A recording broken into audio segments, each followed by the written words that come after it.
Welcome back to Singapore Tonight. Credit card debt is expected to rise in the coming months, with pay cuts and job losses caused by the coronavirus pandemic coming to a head. And industry watchers believe that the situation could get even worse, with a nationwide debt relief scheme expiring at the end of this year. Kelly Wong with the story. Broke, having to take on new jobs, and grappling with mounting credit card debt. These are familiar challenges to many who've called Credit Counselling Singapore, or CCS, in desperation.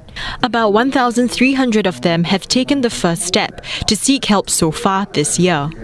I would say it's about a few $100,000. So it's something that is quite large. Initially, I was able to pay quite comfortably in my high pay. But the moment I lost my job, that brought out the difficulties. Going by January to July figures, new cases handled by CCS were consistently above 2,000 between 2016 and 2018. But now, they're at their lowest in at least 5 years. That's due to safeguards like lower borrowing limits and initiatives like the Special Financial Relief Program, or SFRP, which allows borrowers to delay repayments or return what's owed at lower interest. But with SFRP set to expire at the end of the year and unemployment on the rise, credit card debt is expected to snowball for everyone and not just those who are in trouble for the first time.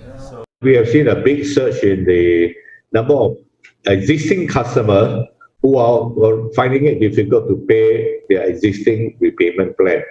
Okay, we have got easily more than 1,000 applications of people who have been whose incomes have been impacted, and they are now asking us to restructure or to review their installment plan. Compounding the situation is the threat of a double blow. This graph with figures from the Credit Bureau of Singapore shows that those who are at least 30 days behind on payments are generally owing more to credit card companies. At least one local bank says it's also seen more customers go bankrupt, even as people cut back on luxury items and spend higher amounts on essentials like groceries. But the threat of debt remains. In UOB, we actually did a survey. Actually, credit cards and debit cards remain the top choice of payment at 58%. So one of the reasons could really be because customers want to maximize their spending by tapping on the bank's rebates and the rewards program. UOB says it's looking to clinch more partnerships to roll out more of such programs, especially during the uncertain economic climate.